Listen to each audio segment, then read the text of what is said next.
We're going to be going over the review for the spring final exam for Algebra 2 probability. We're going to start with number 1. A bag contains 2 real diamonds and a fake diamond. You randomly pick a diamond for your friend and then pick another for yourself. What we're supposed to do is find the number of possible outcomes in the sample space. So this answer is not going to be a probability, it's going to be a number of outcomes. So what we've got going on is 2 events. The first event is I pick a diamond for my friend, and then the second thing I do is pick a diamond for myself. When we have 2 events going on in probability, what we want to do is multiply the number of possible outcomes. So when I pick a diamond for my friend, there are 2 real and 1 fake. So there are 3 possible outcomes that my friend could get. And then once I've chosen one for my friend, there are 2 left in the bag. So what I have is 3 times 2, or 6 possible outcomes. Number 2, we have an ice cream stand offers a single scoop waffle cone or bowl. 4 flavors are available: strawberry, chocolate, vanilla, and mint chocolate chip. So I have 2 decisions I need to make. First, I have to decide what I'm going to put my ice cream in. So I'll just call that the container. And then I have to decide what flavor I'm going to get. So I will multiply the number of containers, which is a waffle cone or a bowl, so 2 choices there, times the number of flavor choices, which is 4. So that's going to give me 8 total outcomes. The next section that we need to talk about is when we have independent or dependent events. In independent events, the outcome of the first event does not change the probability for the second event.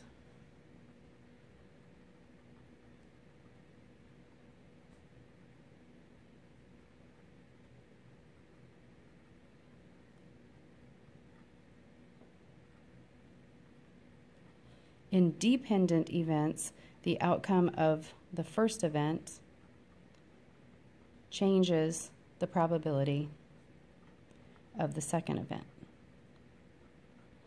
So we're supposed to decide if it's an independent or dependent event and then find probabilities. So number 3, we have a cooler that contains 10 bottles of sports drink. You randomly grab a bottle, then you return the bottle to the cooler. Mix up the bottles and randomly select another bottle. Both times you get a lemon lime drink. So what this means, this part here, both times you get a lemon lime drink, is we want the probability that we get lemon lime and lemon lime. So as we just have talked about in probability, and means we're multiplying. So I want the probability that I get a lemon lime the first time times the probability that I get a lemon lime the second time. This part here where it says you return the bottle is really important, because what that means is that I draw a lemon lime bottle and then I put it back in, which basically restarts the problem. So that makes it an independent event because we are replacing the object that we drew out. So with replacement makes it independent. So number 3 is independent. So we'll take the probability that I get lemon lime, which is 3 lemon limes out of 10 bottles. So 3 out of 10. Then I put that back in, so now the probability that I get lemon lime the second time is 3 out of 10 also. So my probability is 9 out of 100. In number 4, we basically have the same type of problem. We have 15 bottles of sports drink in these flavors. We grab a bottle, return the bottle, mix up the bottles, and select another. So we want the probability that we get lemon lime and fruit punch. So the probability that we get lemon lime times the probability we get fruit punch. The probability we get lemon lime the first time would be 5 out of 15. And fruit punch, we have 5 out of 15, coincidentally. So when we multiply those, we're going to get 25 out of, I believe, 225, which will simplify to 1/9. Number 5, there are 8 boys and 7 girls in a class. The teacher randomly selects one student to answer a question. Later, the teacher randomly selects a different student to answer the question. The first student is a boy and the second student is a girl. So our probability is that we get a boy and a girl. So a boy the first time, a girl the second time. Now, since we are selecting a different student, that means that these are dependent events, because it's like drawing popsicle sticks. It's like once I draw the first person's name, I don't put that popsicle stick back because it's telling me I'm selecting a different student. So the probability that I would get a boy the first time times the probability that I get a girl the second time. The probability of getting a boy first is 8 out of, there are 15 total, so 8 out of 15.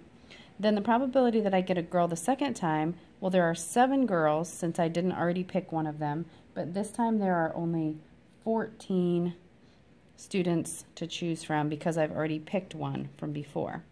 So I would take 8 times 7, which is 56, and then 15 times 14 is 210. So I have 56 out of 210, gives me an answer of 4/15. Number 6, there are 11 shirts in your closet, 6 blue and 5 green. You randomly select one to wear on Monday and then a different one to wear on Tuesday. You wear a blue shirt on Monday and a green shirt on Tuesday. So we want the probability that we wear blue Monday and green Tuesday.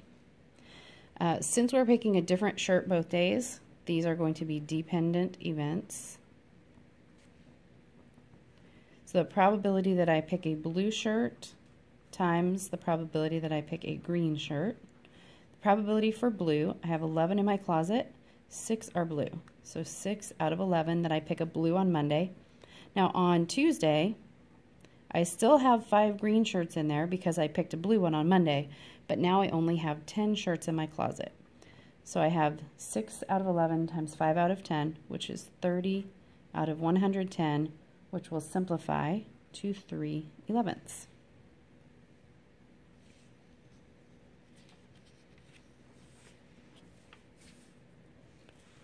Our next section deals with mutually exclusive events. Now, in order for events to be mutually exclusive means they cannot happen at the same time.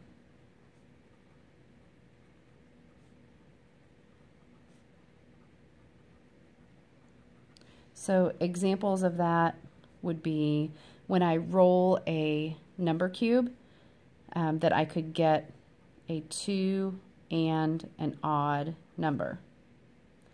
Events that are not mutually exclusive would be that I roll a number cube and I get a number that is 2 and even. Because a number can be both 2 and even, those are not mutually exclusive. But because a number cannot be 2 and odd, they are mutually exclusive. So we're going to first decide if the event is mutually exclusive, and then we're going to find the probability. Now, when we find the probability for mutually exclusive events, it does have the word "and" in it. So what we have to do is we've got to figure out the probability that we get part A times the probability that we get part B, and then we have to subtract the probability of the overlap. So on this one, we would take the probability that I get a 2, which is 1/6, times the probability I get an even, which is 1/2. But then I have to subtract the probability that I get both. So there's only one number that's 2 and even, so it would be -1/6. Since these are mutually exclusive, I have the same probability that I get a 2, which is, these words should be or. The probability I get a 2, which would be 1/6, the probability that I get an odd, and these should be plus the probability that I get an odd, which is 1/2, and then subtract the probability of both, which would be 0.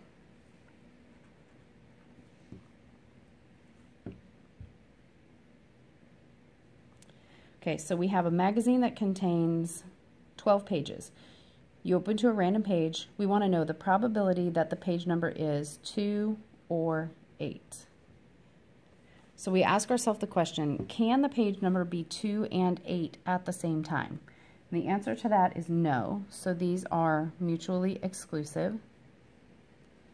So to find the probability they get a 2 or an 8 would be the probability that I get a 2 plus the probability that I get an 8, and then minus the probability that it's both 2 and 8.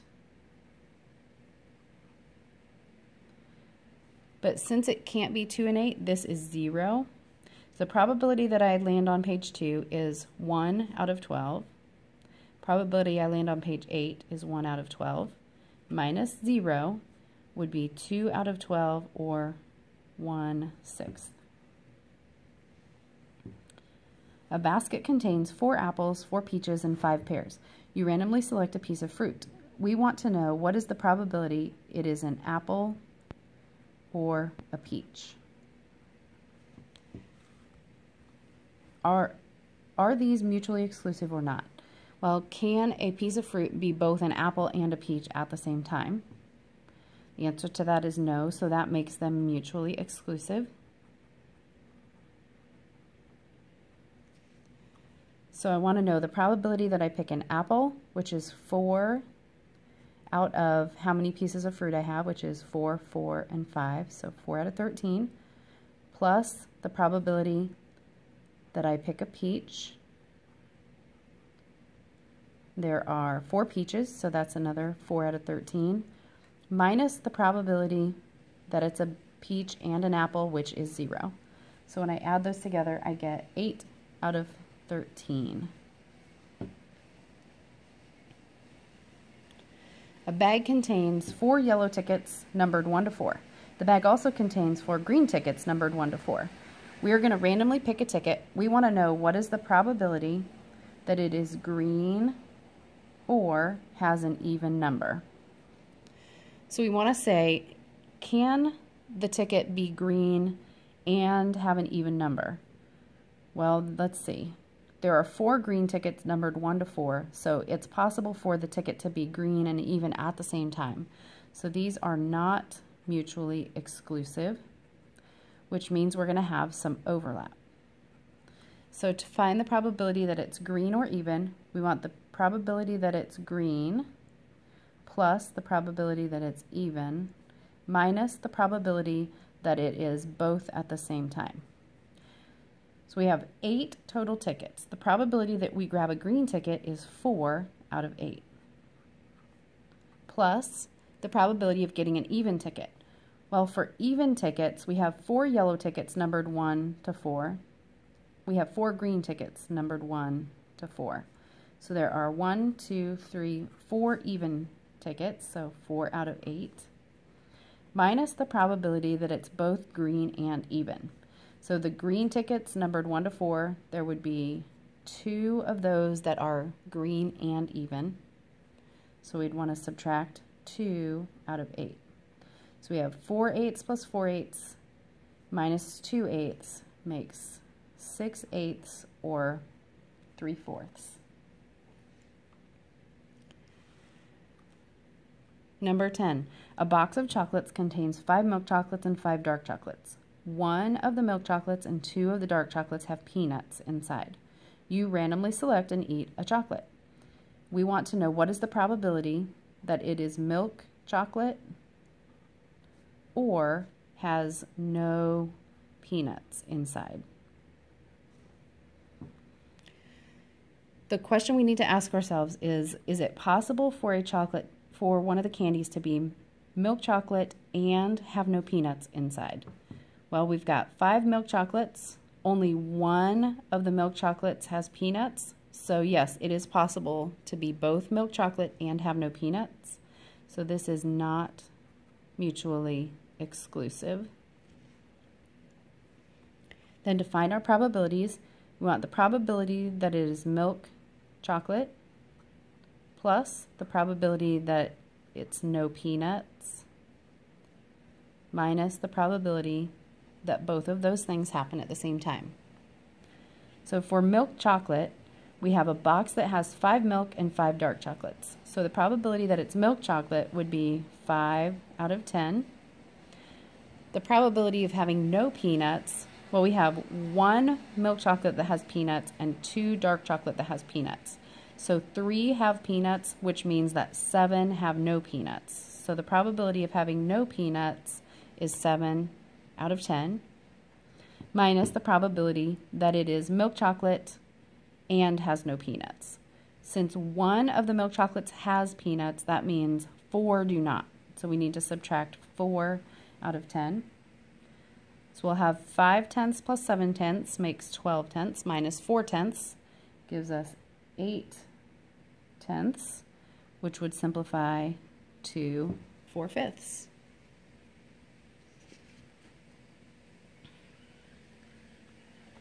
Our last section is a contingency table, and we are using given that probabilities.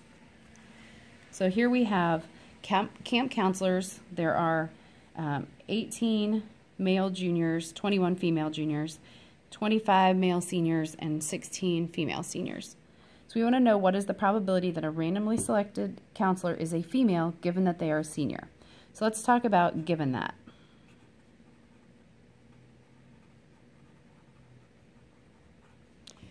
We want to know the probability that A occurs given that B occurs. We notate that by saying the probability that A has occurred given that B has already occurred. And the way we find that is by looking at the number of items that are both A and B divided by the number of items that are B. So in part A, we want the probability that a randomly selected counselor is female given that they are a senior. So we need the number that are female seniors over the number of seniors. So we're going to have to do a little bit of adding. Here we have 25 and 16 seniors, which makes 41 seniors. The number of female seniors is 16. So the probability that a student would be female, given that they are senior, would be 16 female seniors out of 41 total seniors. Part B, we want the probability that a randomly selected counselor is a senior given that they are a female. So now we want the probability that a student is a senior given that they are female. Now this is a different problem than we had in part A. Now we want the number of senior females, which will be the same number that we had in our numerator here, but we're taking it out of the total number of females. So we have to add up the females. 21 and 16 would be 37. So now we have 16 senior females out of 37 females, so that would be our probability. Part C, find the probability of male given junior. So this means the probability that a randomly selected student is male given that they are a junior. So we need the number that are male juniors divided by the number of juniors. So we're going to have to add those again, the number of juniors, 18 plus 21 would be 39. And the number of male juniors would be 18. So we have 18 male juniors out of 39 juniors, and that's going to simplify into 6/13.